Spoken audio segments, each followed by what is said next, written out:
기도하겠습니다. 주님, 우리의 창조주이시며 우리의 영혼의 힘, 주님의 성령이 함께 하심을 기억하며 주님 앞에 나옵니다. 성령이 우리와 함께 계시면서 우리의 삶을 변화시키시고 인도하실 것임을 믿습니다. 오직 주님의 성령의 인도하심을 바라며 주님의 말씀을 깊이 새기고 영감을 받기를 간구합니다. 우리가 이어가는 변화의 과정에서 주님의 지혜와 사랑이 우리를 이끌어 주옵소서. 감사합니다. 예수님 이름으로 기도하였습니다. 아멘.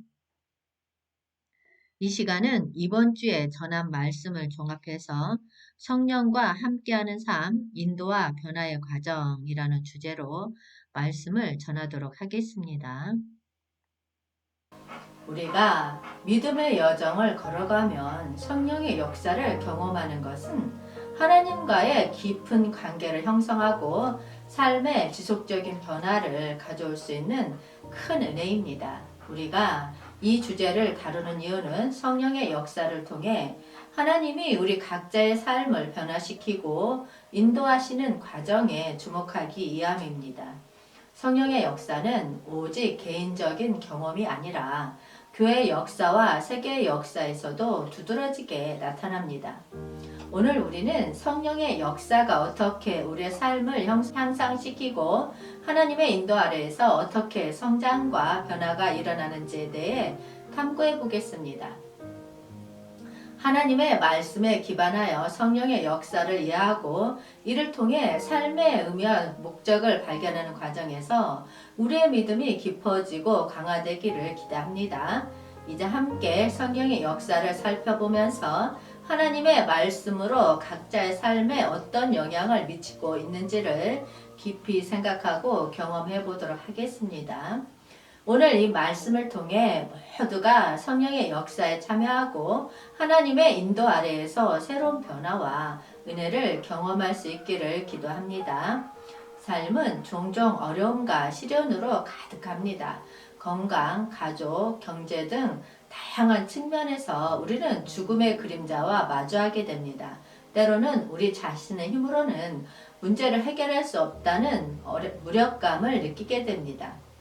성경은 우리 삶의 어떤 죽음이라도 하나님 앞에서는 불가능하지 않다고 말합니다. 마태복음 19장 26절에서는 사람으로는 할 수 없으나 하나님으로서는 다 할 수 있느니라. 아멘.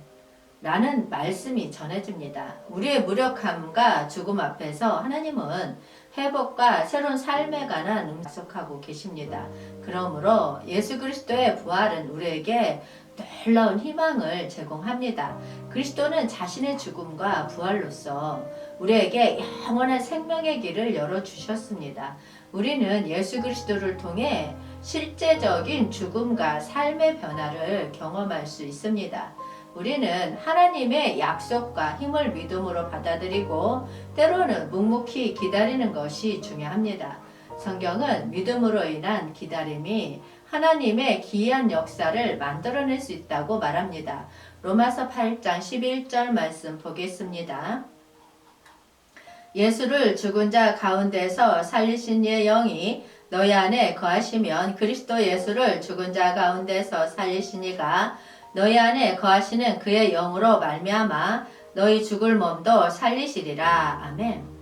바울은 그리스도의 부활을 예로 들어 죽음 이후에 이어질 새로운 영광의 지평에 대해 설명합니다. 죽음은 단순한 종결이 아닌 새로운 생명 시작을 의미합니다. 우리의 몸은 죄와 죽음에束縛되어 있지만 성령의 역사를 통해 영광스러운 몸으로 변화될 수 있음을 알 수 있습니다. 하나님 자신이 예수님을 죽은 자 가운데서 살리신 것과 마찬가지로 성령의 역사도 하나님의 능력과 영광이 작용한 결과입니다. 성령은 그리스도인들에게도 부활의 약속을 해주고 우리의 몸이 죽을 때도 영원한 생명으로 살아나게 할 것입니다. 우리의 몸은 죽음에 빠져 있지만 성령의 능력을 계속해서 받아들이면 강건함이 증가할 것입니다. 성령은 우리의 삶을 변화시키고 영광의 몸으로 만들어 나가는 과정에서 우리는 세상의 강건함을 증거로 보여줄 수 있을 것입니다. 우리의 육체는 죽음의 몸으로 진행되지만 성령의 역사를 통해 그것은 영광스러운 몸으로 변화됩니다. 이 변화는 지속적으로 성령을 받아들이면 그리스도와의 관계를 깊이 강화하는 과정에서 일어날 것입니다. 여러분, 성령의 역사를 통해 몸의 죽음에서 새로운 영광으로 변화되는 이 놀라운 과정에 참여하고자 합니다. 성령의 능력을 받아들이면서 우리의 몸이 죽음의 그림자에서 벗어나 새로운 생명의 힘을 받아들일 수 있기를 기도합니다. 그러면 몸의 행실을 죽임으로써 영생의 길을 걷는 중요성에 대해 함께 고민해보고자 합니다. 몸의 행실을 죽임은 우리의 영적인 삶에 대한 새로운 선택을 의미합니다. 이는 영혼의 건강과 신앙의 성장을 위한 새로운 시작이자 영생의 길을 향한 첫발입니다. 몸의 행실을 죽이면서 우리는 영생의 길, 하나님의 길을 향해 걷기 시작합니다. 이 길은 변함없이 참되며 우리에게 평안하고 기쁨으로 가득한 생활을 약속합니다. 또한 이 세상에 속한 우리의 정체성과 욕망을 포기하는 과정입니다. 이는 하나님과의 결단, 용서를 향한 진정한 선택입니다. 이 길에서 우리는 성령의 도움을 받아 약한 우리를 강하게 하고 허약한 우리를 든든하게 이끌어줍니다. 몸의 행실을 죽이면서도 우리는 성령과의 깊은 교류를 통해 힘차게 여정을 나아갈 것입니다. 몸의 행실을 죽이고 영생의 길을 걸으면 우리는 새로운 희망을 얻습니다. 하나님과 함께하는 미래는 어떤 어려움도 극복할 수 있는 힘과 평안을 약속합니다. 로마서 8장 13절 말씀 보겠습니다. 너희가 육신대로 살면 반드시 죽을 것이로되 영으로서 몸의 행실을 죽으면 살리니. 아멘. 이 말씀은 육신대로 사는 것이 죽음으로 이어질지라도 영으로서 몸의 행실을 죽이면 살게 된다는 소중한 말씀을 담고 있습니다. 육신의 정욕, 안목의 정욕, 이생의 자랑은 우리 몸의 행실을 부정적으로 영향을 미치는 원인들입니다. 성령 충만함은 이러한 부정적인 영향들을 이기고 영생의 희망을 찾아가는 힘을 의미합니다. 우리는 육체의 한계를 깨닫고 성령 충만함을 통해 나쁜 습관을 이기고 하나님의 은혜를 경험할 수 있습니다.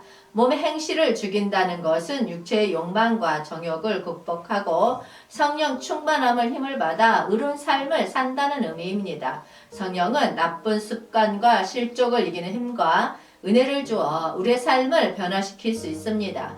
성령 충만함은 나쁜 습관을 이기는데 필수적인 도구입니다.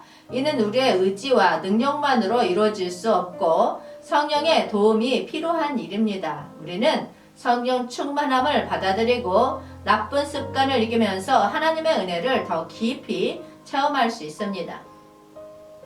성령 충만함으로 몸의 행실을 죽이면 영생의 희망이 우리에게 열리게 됩니다. 이는 죽음으로부터 해방되어 영원한 생명을 찾아갈 수 있는 기회를 제공합니다. 성령의 충만함은 우리에게 새로운 삶의 길을 열어주며 영원한 기쁨과 희망을 약속합니다. 그러므로 성령의 도움을 받아 나쁜 습관을 이기면 하나님의 은혜를 경험하며 살아가기를 소망합니다.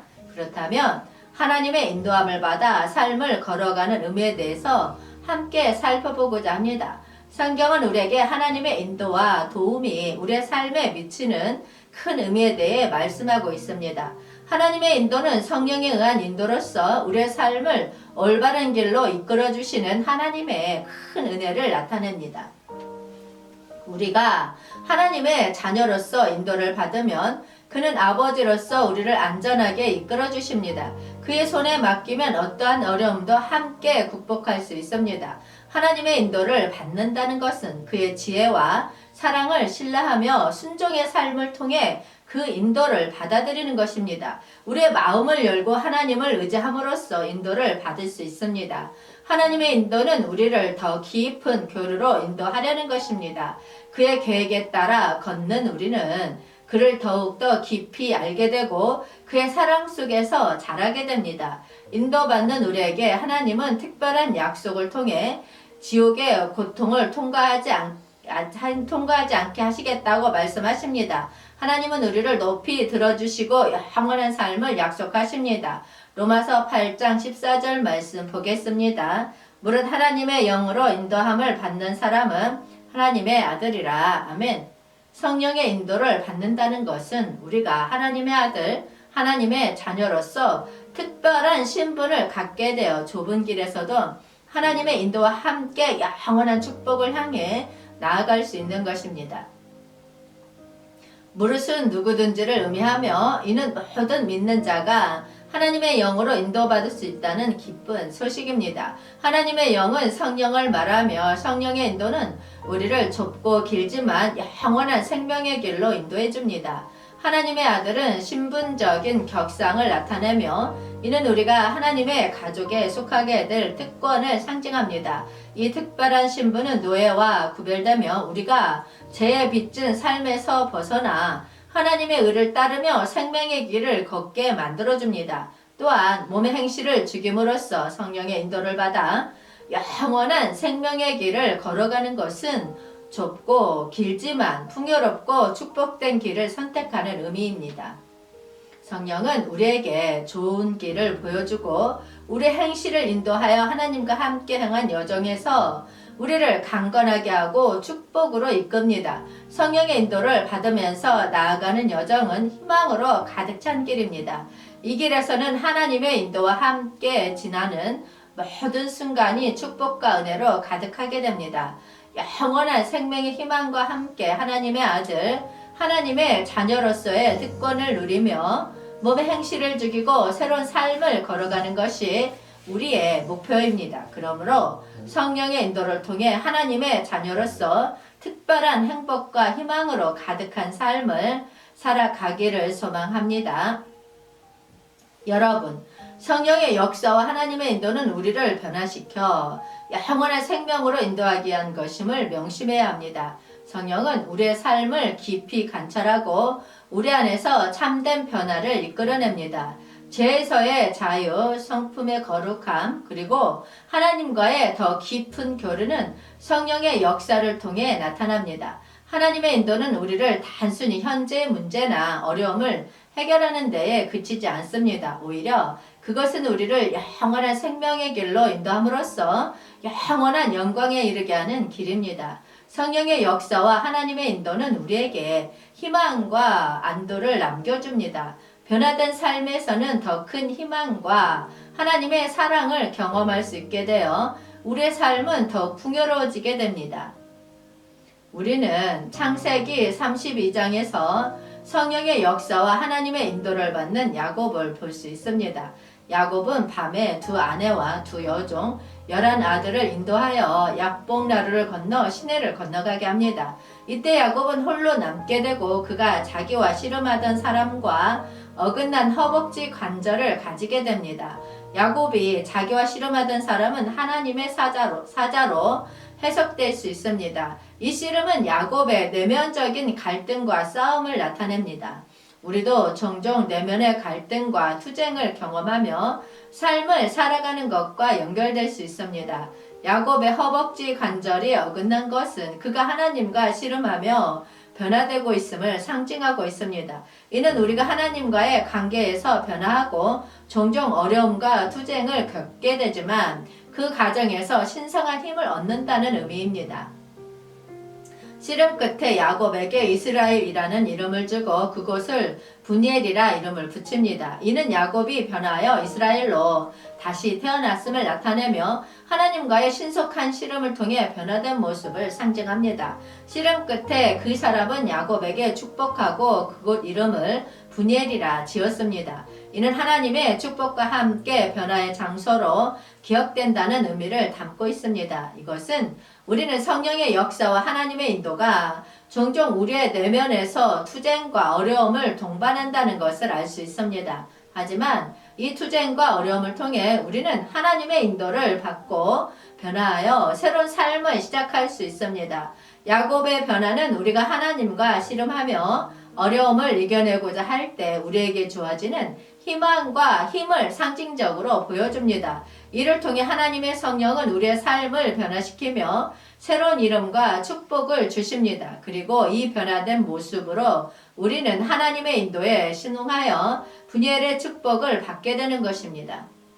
결론적으로 성령의 역사와 하나님의 인도를 받는 것은 우리의 최종 목적인 영원한 생명에 대한 기대를 안겨줍니다. 이 길을 통해 우리는 지옥을 통과하지 않고 하나님의 나라로 인도받게 되어 영원한 풍요와 평안을 누릴 수 있습니다. 이로써 우리는 성령의 역사와 하나님의 인도는 우리를 변화시켜 영원한 생명으로 인도하기 위한 특별한 은혜임을 깨달았습니다. 이제 우리는 이 길 위에서 더 깊이 성령과 하나님과의 관계를 갖추며 믿음의 여정을 걸어가기를 소망합니다.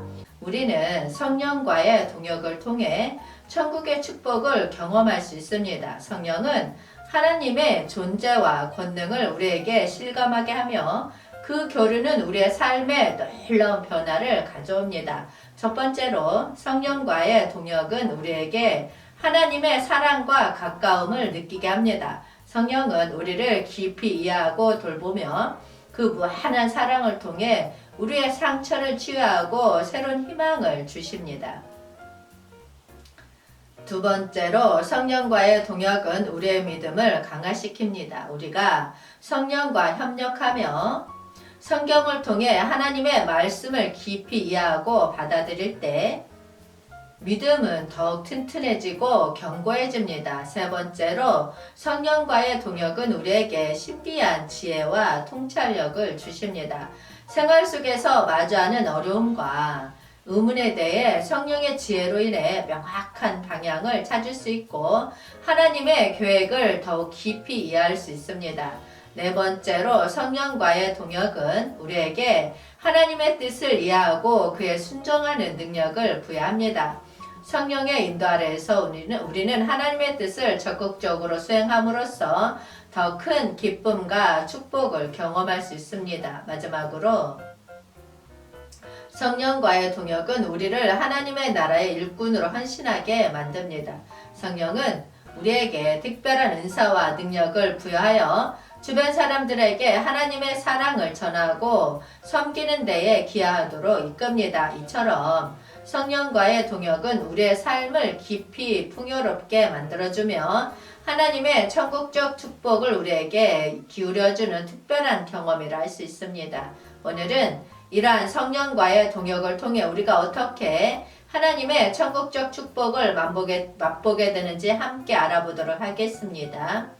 우리의 동역은 성령과의 깊은 연결에서 비롯됩니다.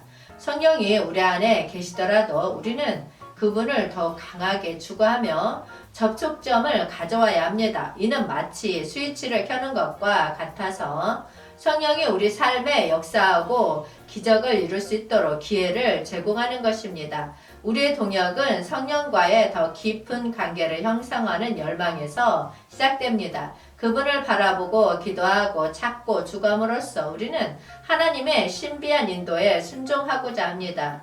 이는 성령과의 실제적인 교류를 통해 하나님의 뜻을 더 깊이 이해하고자 하는 열망으로 나타납니다. 우리는 찬양, 봉사, 섬김, 전도 등 다양한 방식을 통해 성령의 감동을 받아와 주변의 사람들에게 하나님의 사랑을 전하고자 합니다. 우리의 동역은 성령의 인도 아래에서 사람들을 찾아가며 하나님의 나라를 세우는 과정에 참여하는 것입니다. 이런 식의 동역은 마치 불을 지피는 것과 같습니다. 성령의 화염이 우리의 불을 태우고 더 큰 열정과 헌신으로 불어넣어 하나님의 영광을 드러낼 수 있게 합니다. 다니엘 5장에 기록된 글은 벨세살 왕이 신들의 영인 그의 속에 계시고 명철하며 총명하며 비상한 지혜를 가진 다니엘을 찾아왔습니다. 하지만 왕의 꿈을 해석할 수 있는 지혜자와 술객들은 그 해석을 내놓지 못하였습니다. 왕은 다니엘에게 왕의 꿈을 해석하라고 명령했고 다니엘은 그 꿈을 해석을 통해 나라의 현 상황과 미래 운명을 예언하게 되었습니다. 다니엘이 왕의 명령에 따라 꿈의 해석을 제시하였습니다. 그 꿈에서 나타난 글자들은 메네, 데겔, 우바르신이었고 다니엘은 그 해석을 통해 왕에게 전하였습니다. 이 해석에 따르면 메네는 하나님이 이미 왕의 나라의 시대를 세워 끝마치셨다는 것을 의미하고 데겔은 왕을 저울에 달아보니 부족함이 보였다는 것을 나타냅니다. 베레스는 왕의 나라가 나뉘어져 메대와 바사 사람에게 주어진 것이라고 해석되었습니다. 다니엘은 하나님으로부터 받은 지혜와 해석력을 통해 왕에게 하나님의 뜻을 전하게 되었습니다. 또한 왕의 나라의 현상과 미래에 대한 경고와 예언을 통해 하나님의 지배와 권위를 나타냈습니다. 이를 통해 다니엘의 지혜가 하나님의 영과 함께 있어 나라의 운명을 지시하고자 하는 하나님의 뜻을 해석하는 데에 기여하였습니다. 사도 바울의 말씀 중 성령과의 동역은 하나님의 역사에 참여하며 우리 삶을 풍요롭게 하는 큰 은총을 담고 있습니다. 이 동역을 통해 우리는 천국의 축복을 누리게 됩니다. 성령과의 동역을 통해 우리는 하나님의 지혜를 받게 됩니다. 이는 세상의 쾌락이 주는 일시적인 만족이 아니라 영원한 만족과 평안을 선물 받게 됨을 의미합니다. 세상이 주는 허전함과 달리 성령의 지혜는 우리의 영혼을 참된 만족으로 이끌어줍니다. 성령과의 동역은 삶의 기쁨과 희열을 안겨줍니다. 찬양과 섬김, 봉사를 통해 우리는 하나님의 영감을 나누고 이로써 우리의 내면에서도 새로운 즐거움을 발견할 수 있습니다. 성령의 감동을 통해 우리는 하나님의 나라를 세우는 일에 참여함으로써 진정한 기쁨을 맛볼 수 있습니다.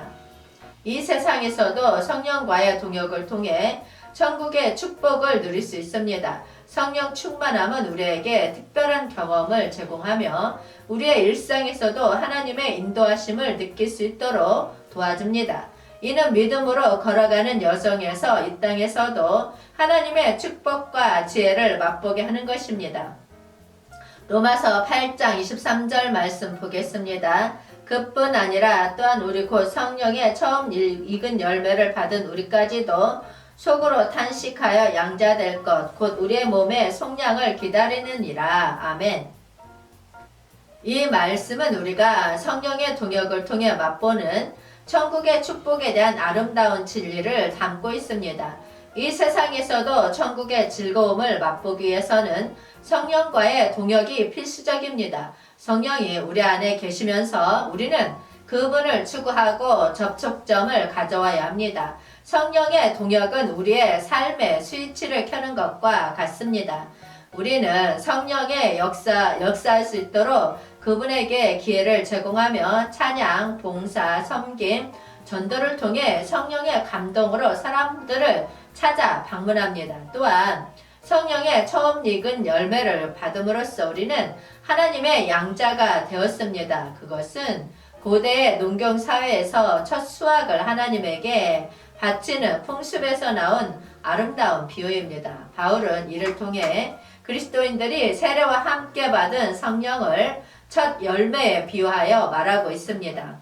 이것은 하나님에게 드리는 예물로서 성령이 우리를 성화시키고 보존하는 역할을 상징합니다. 동역의 결과로서 이 세상에서도 천국의 축복을 누릴 수 있습니다. 이는 만족과 누림의 경험으로 이어지며 이 세상의 쾌락은 참된 만족을 주지 못하지만 성령 충만함을 통해 우리는 이 땅에서도 천국의 아름다움을 맛볼 수 있습니다. 성령과의 동역을 통해 이 땅에서도 하나님의 축복과 지혜를 맛보며 그로 인해 우리는 천국의 즐거움을 경험하게 됩니다. 성령과의 동역으로 맛보는 천국의 축복은 우리의 삶에 참된 만족과 기쁨을 안겨줍니다. 성령과의 깊은 관계를 통해 이 땅에서도 천국의 맛을 미리 느낄 수 있고 동시에 참된 양자의 자녀로서 하나님의 축복을 누릴 수 있습니다. 이는 성령과의 동역이 우리에게 주는 지혜와 축복의 큰 흐름입니다. 우리의 마음 깊은 곳에서 느끼는 간절한 동경이 하나님의 법과 어떻게 관련되어 있을까요? 하나님의 법은 우리에게 인도하고 지혜를 가르쳐주며 옳은 길을 보여줍니다. 우리는 하나님의 법을 통해 어떻게 살아가야 하는지를 알게 되며 그것이 우리에게 삶의 지침이 되어줍니다. 이는 마치 길을 잃었을 때 나타나는 안내판과 같이 우리를 올바른 방향으로 인도합니다. 그리고 내 속사람은 우리의 내면적인 성향과 욕망을 나타냅니다. 그것은 우리의 선한 의지와 약점, 옳고 그른 판단 등을 포함합니다.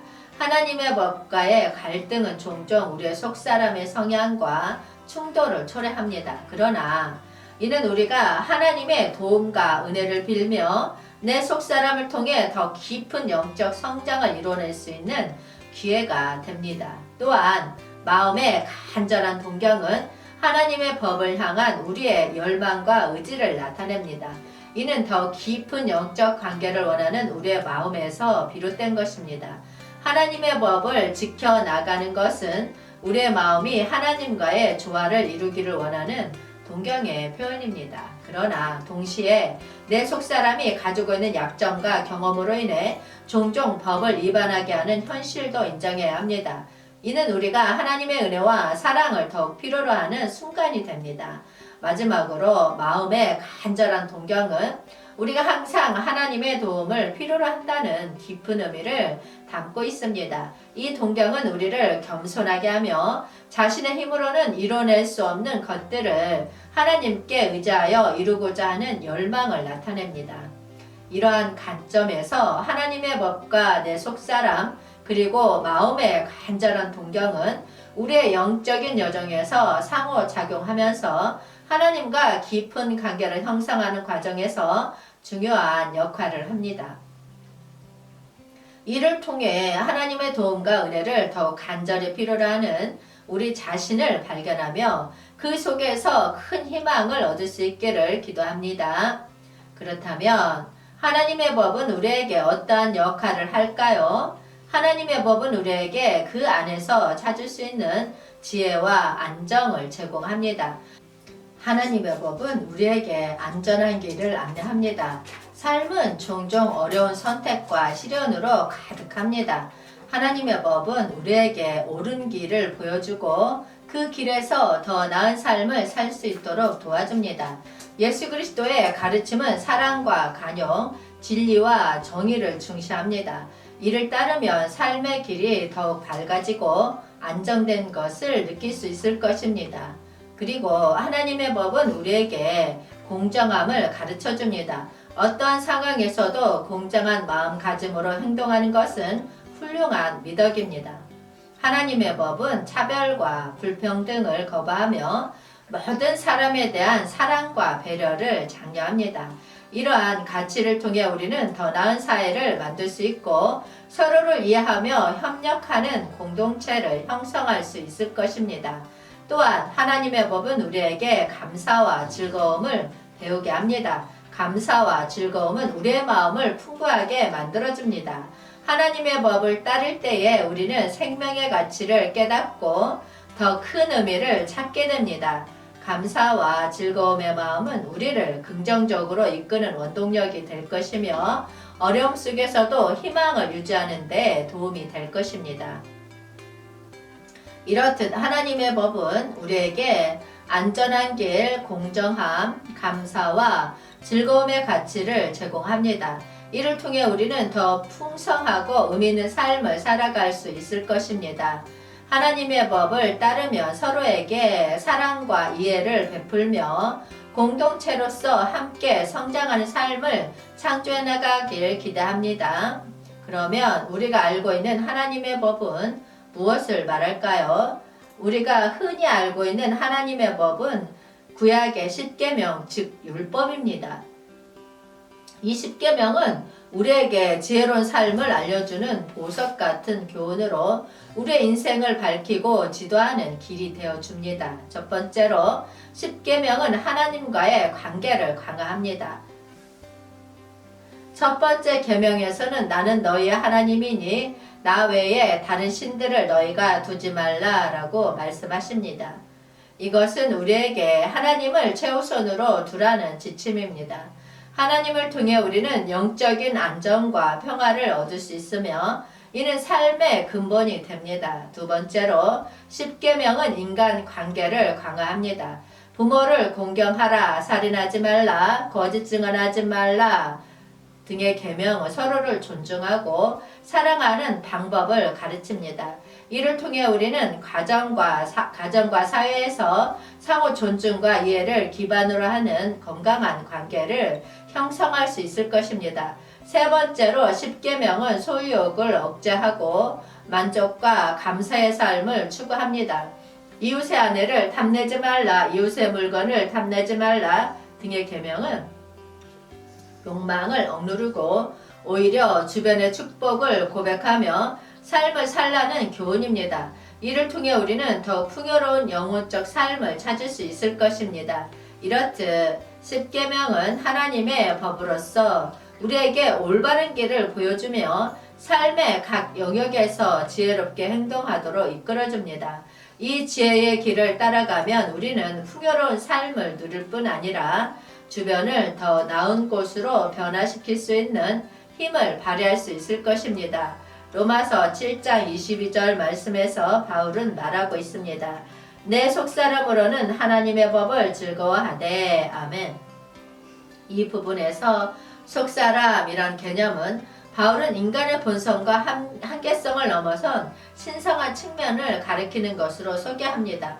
속사람은 우리의 숨겨진 자아, 내면의 성향, 그리고 하나님 앞에서의 진정한 모습을 나타냅니다. 또한 우리가 자신의 표면적인 외모나 행동 뒤에 감추어둔 깊은 내면을 가리킵니다. 하나님은 우리를 오로지 외면만으로 판단하지 않고 내면의 마음과 의도를 보며 우리를 평가하십니다. 또한 속사람은 그리스도인의 내면적 자아를 나타냅니다. 이는 그리스도 안에서 발전하며 심화되는 내적 자아로 심령의 변화와 함께 더욱 옳은 행동과 성품을 갖추도록 도와줍니다. 이를 통해 우리는 하나님의 법을 따라가는 것을 즐기며 성장할 수 있습니다. 그리고 속사람은 육체적인 측면뿐만 아니라 마음의 의지와 판단을 포함합니다. 이는 우리가 선택하고 의지하는 내면의 성향과 함께 마음의 깊은 곳에서 나오는 긍정적인 의지와 적극적인 의미를 함축합니다. 이것이 바로 속사람이 하나님의 법을 즐거워하는 이유입니다. 그러므로 속사람을 이해하는 것은 우리가 하나님과 더 깊은 관계를 형성하고 성장할 수 있는 핵심입니다. 우리는 외면적인 외모나 표면적인 행동만으로 자신이나 타인을 평가하는 것이 아니라 내면의 속사람을 이해하고 그것을 성장과 변화의 기회로 삼아야 합니다. 속사람은 헬라 철학에서 비롯된 개념으로 우리의 누추하고 동물적인 본성과 대비되며 인간의 영적인 면을 강조합니다. 바울은 이 속사람을 겉사람과 대립하여 그리스도인의 지향 목표로 제시합니다. 그러나 이 개념은 그리스도인에게서만 나온 것이 아니라 구원론적인 관점에서 그리스도의 시대에 속한 옛사람의 개념과도 일맥상통합니다. 이 속사람은 그리스도 안에서 발전하며 내적 자아를 형성하는 데에 중요한 역할을 합니다. 속사람이 하나님의 법을 즐거워한다는 것은 이 개념이 그 속에서 선한 것을 추구하고 의지와 마음을 포함한 긍정적인 측면을 갖추고 있다는 것입니다. 이것은 하나님의 법이 결국은 우리의 선하고 올바른 의도와 일치한다는 것을 의미합니다. 로마서 7장 22절의 앞에 맥락을 설명하면 선과 악이 공존하는 현실에서도 하나님의 법이 그 효능을 드러낸다고 말합니다. 율법은 죄의 도구로 악용되었지만 그것은 결국 죄의 탓이라는 것을 이해하고 우리는 죄와 함께 살아왔던 과거를 깨닫게 됩니다. 그럼에도 불구하고 우리는 하나님의 법과 함께 기뻐할 수 있습니다. 이 내용을 통해 바울은 우리의 마음속 깊은 곳에 하나님의 법을 지키기 원하는 간절함이 있다고 강조하고 있습니다. 하나님의 법은 우리의 속사람에서 소중한 희망과 즐거움을 찾게 해주며 그것을 함께 기뻐하는 삶을 살도록 도와줍니다. 로마서 7장 25절 말씀 보겠습니다. 우리 주 예수 그리스도로 말미암아 하나님께 감사하리로다. 그런즉 내 자신이 마음으로는 하나님의 법을 육신으로는 제 법을 섬기노라. 아멘. 바울은 감사의 기도를 통해 우리가 주님 예수 그리스도를 통해 받은 구원의 은혜에 대한 감사를 표현합니다.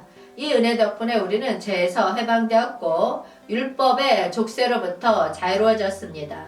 하나님의 큰 은혜에 감사하는 마음을 가지고 그리스도의 구원 속에서 새로운 삶을 살아가는 것은 우리 모두에게 주어진 축복입니다. 그러나 바울은 뒤이어 나오는 부분에서 내면의 갈등을 고백합니다.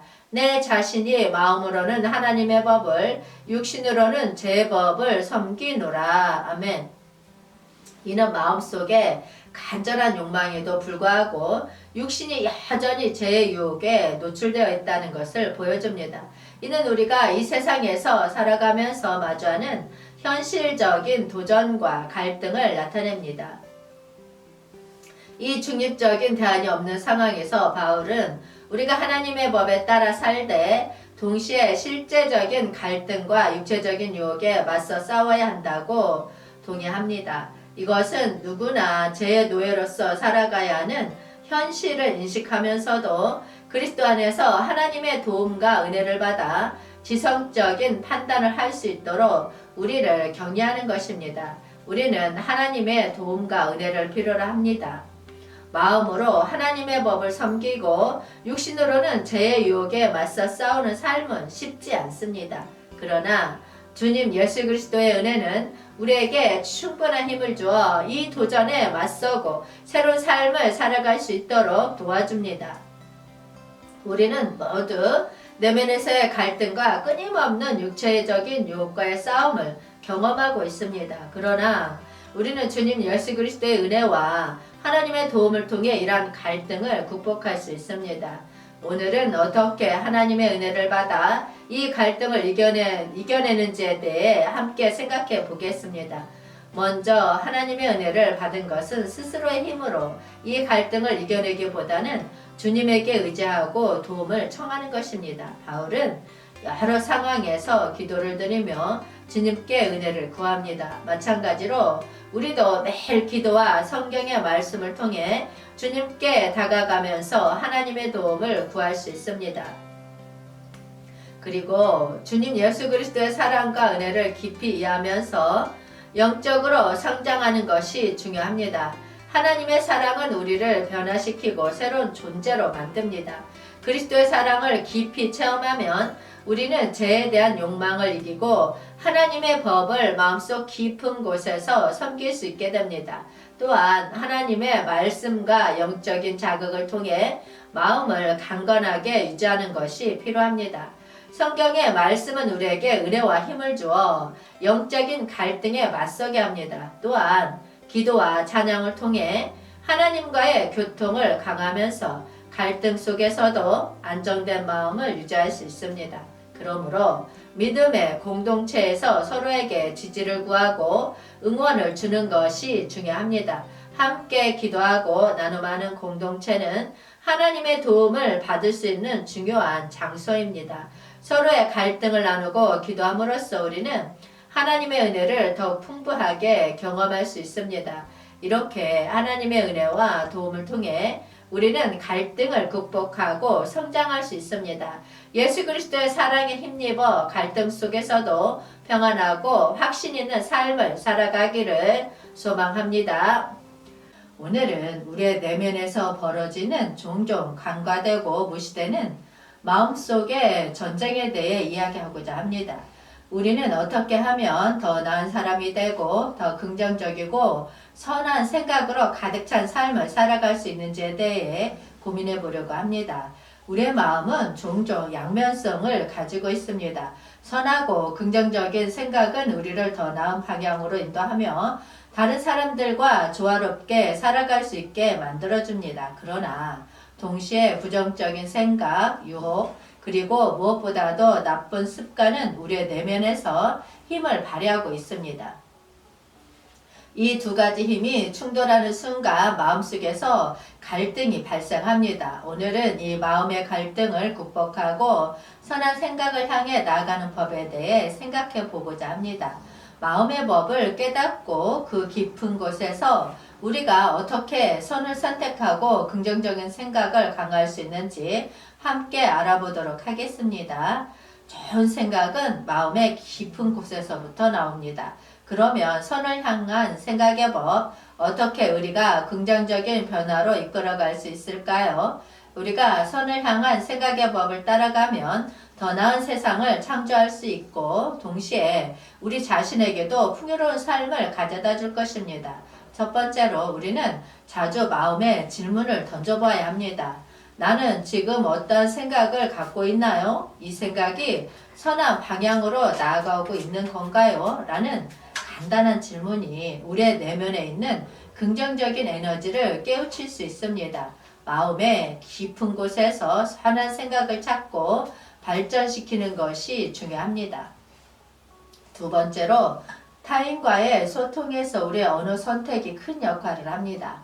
긍정적이고 격려하는 말은 누구나 마음 깊숙이 간직하게 됩니다.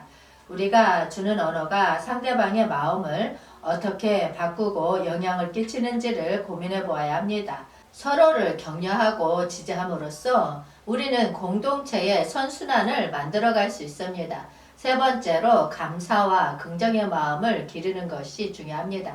삶이 어려울 때라도 눈에 띄지 않는 선물과 기회들은 언제나 우리 주변에 존재합니다.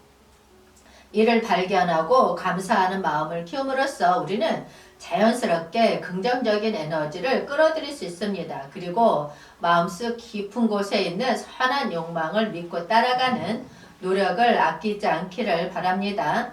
우리의 선택과 행동이 선한 생각의 법을 실현시키는 데 기여할 것이며 이는 우리의 삶에 긍정적인 변화를 가져다 줄 것입니다.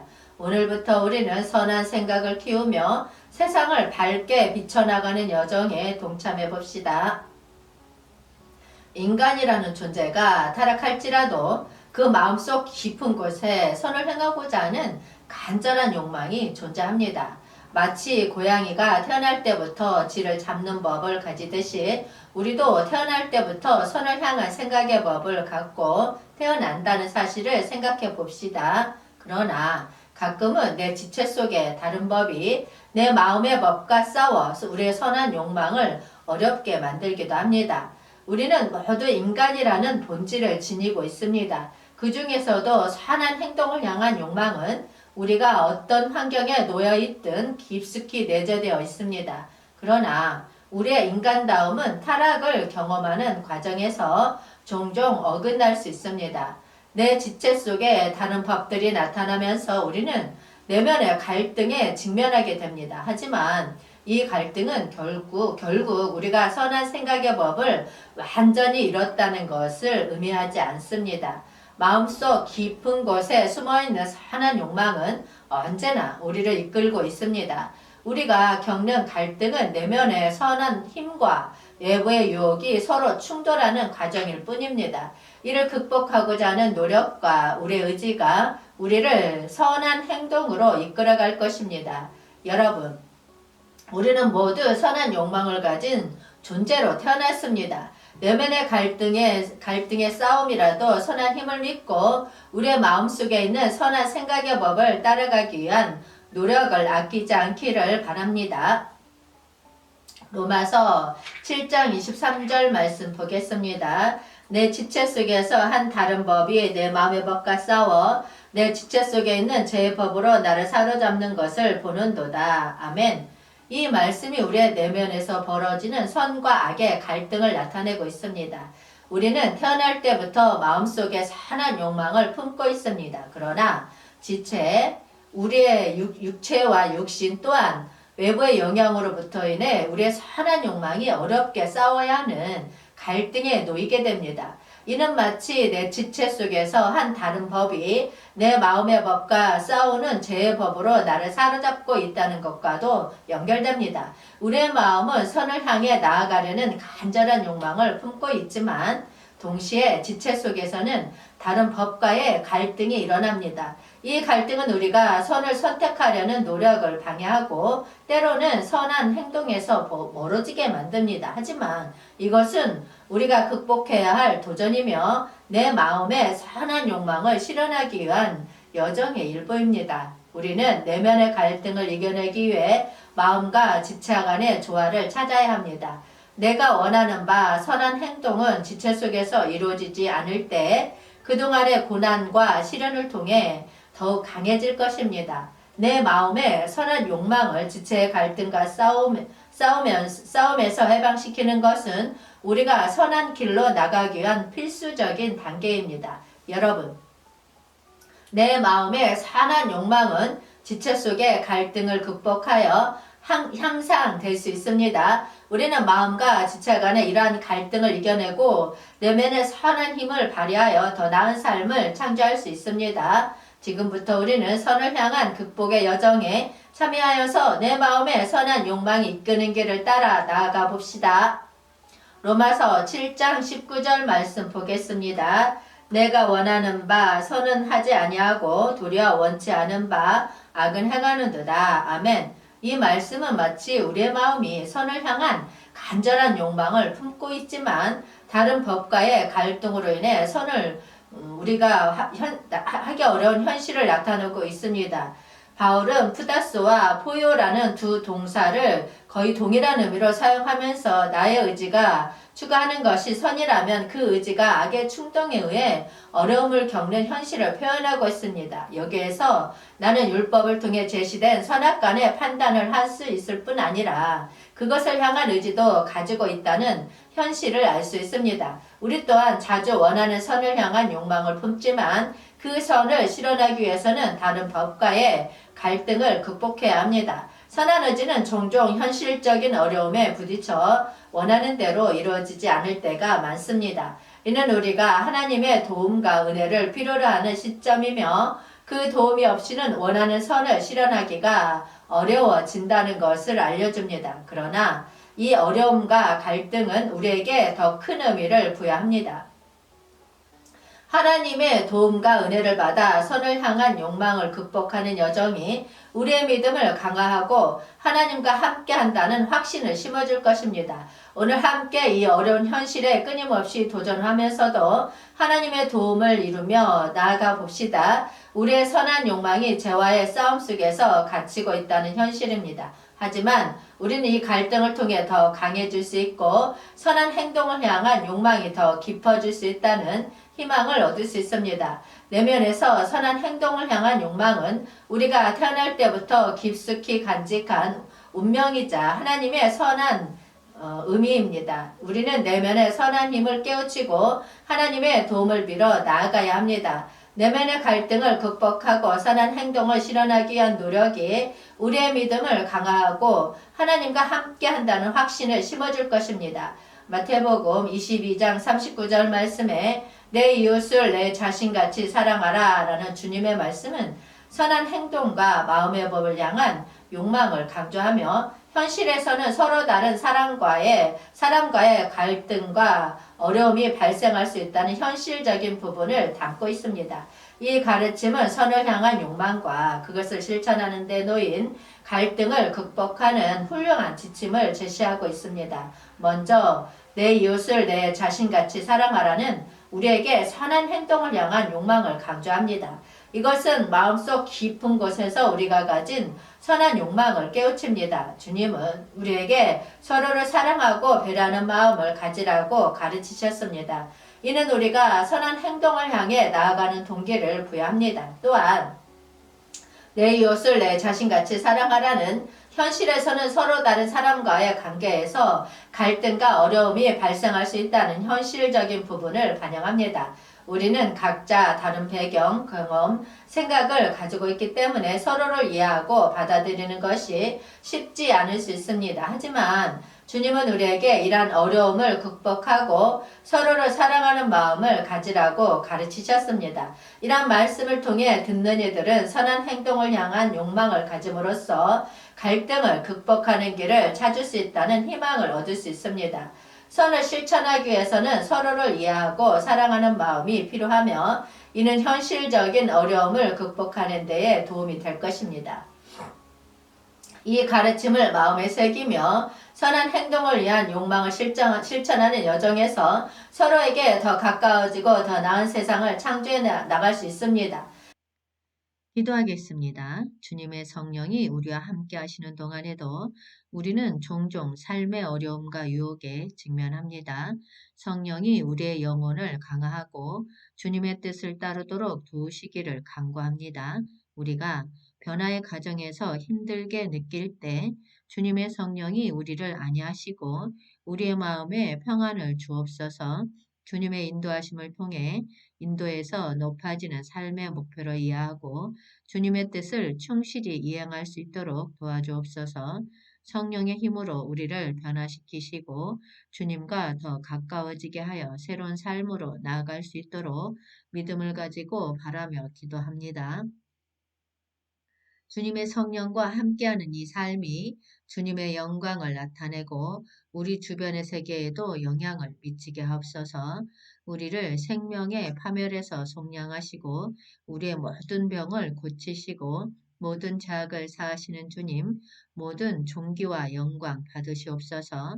아버지, 이 시간도 질병으로 아파하는 자들, 고통 가운데 신음하는 자들이 있습니다.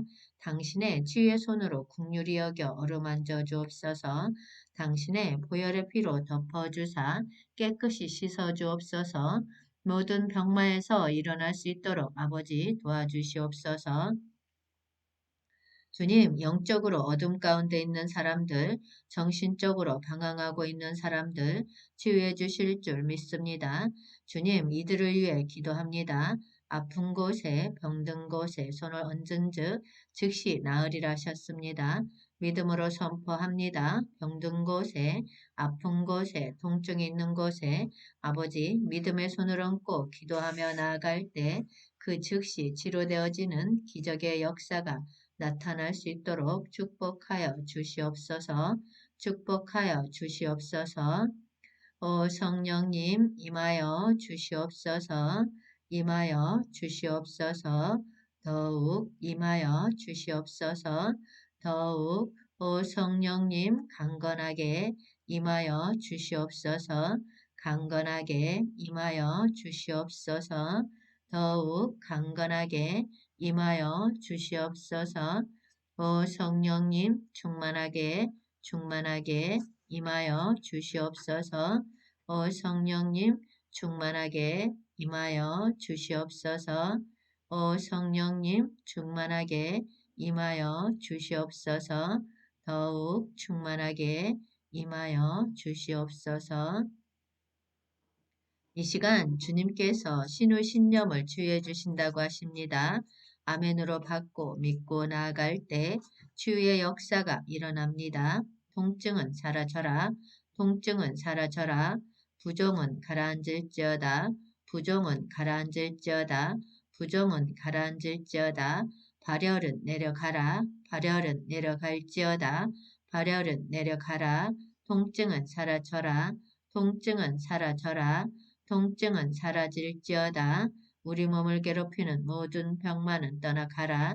병만은 떠나가라. 깨끗하고 온전하게 나을지어다. 깨끗하고 온전하게 나을지어다. 우리 몸을 괴롭히는 모든 병만은 떠나가라. 치유되어 완치된 모습을 바라봅니다. 치유되어 완치된 모습을 바라봅니다. 주님 감사합니다. 주님 홀로 영광 받으시옵소서. 예수님 이름으로 기도하였습니다. 아멘.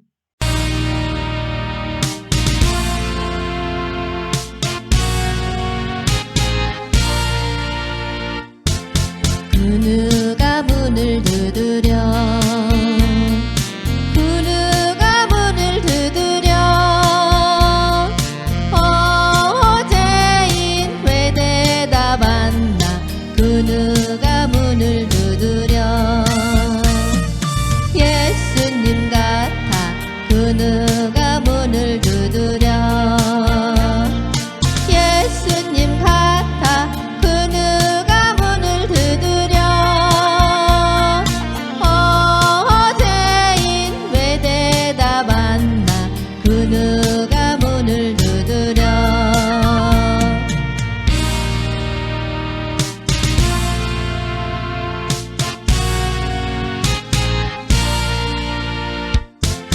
지금 건문을 열어라.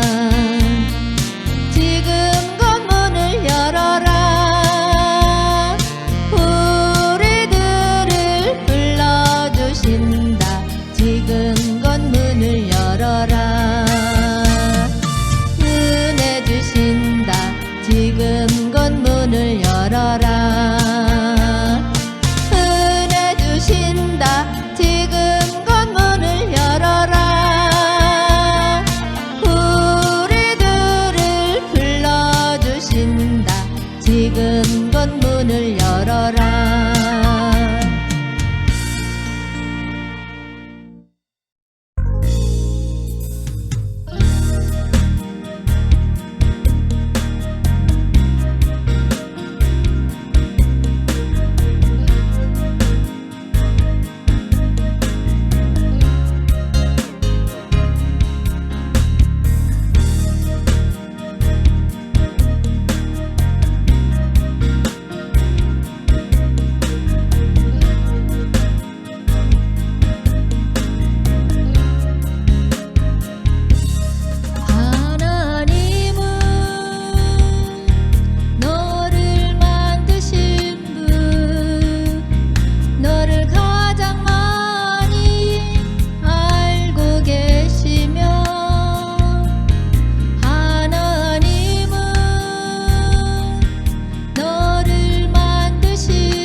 손 들고 찬양합니다.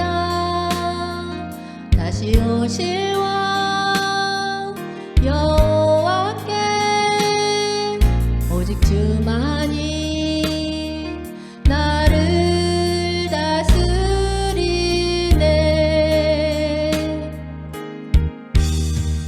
나 주님만을 섬기리.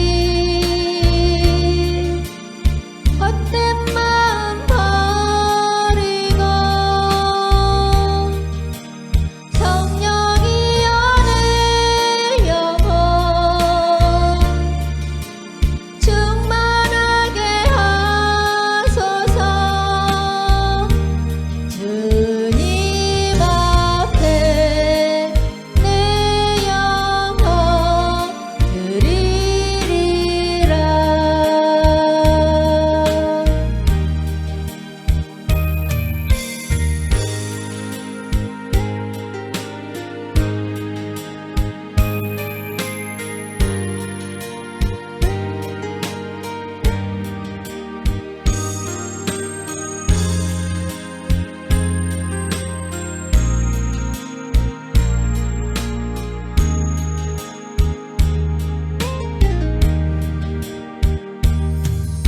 두 손 들고 찬양합니다.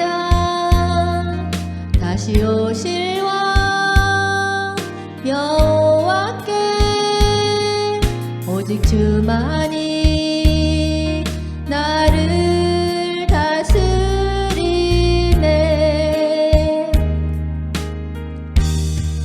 나 주님만을 섬기리.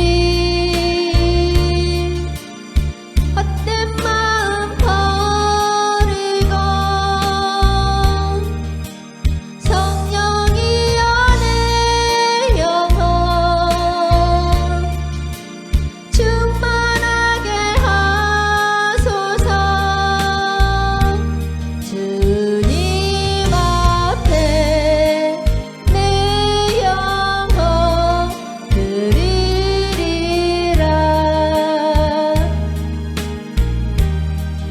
나 주님만을 섬기리. 헛된 마음 버리고 성령이여 내 영혼 충만하게 하소서. 주님 앞에 내 영혼 드리리라.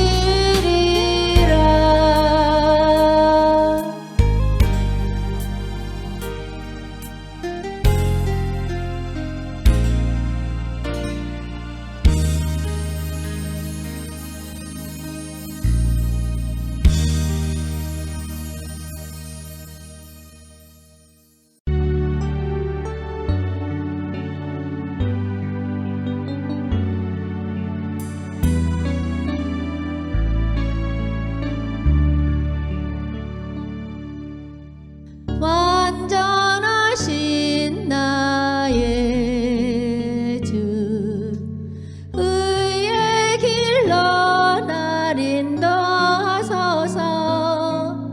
행하신 모든 일 주님의 영광 다 경배합니다.